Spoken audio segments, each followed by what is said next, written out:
Hi everyone, my name is Christian Hoy. I'm from the Dish with One Spoon territory, Turtle Island, also known as Toronto, Canada. What do I love about Jamaica? Well, I've actually never been to Jamaica, but there are many things I can think of. Um, if I was on the beach right now, I would just live there and soak up the sun. In fact, I would not want to move. On a hot summer day like this, there's something I love about Jamaica.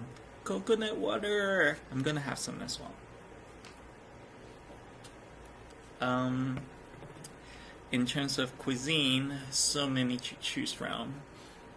Oxtail, curry goat, but for someone who loves sweets, I have to say, vegetable! Yeah, that's my favorite.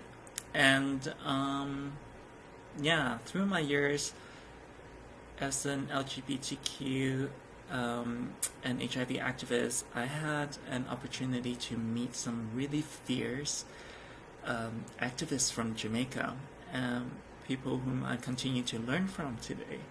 So, love of Jamaica. I'm here to stand in solidarity with you.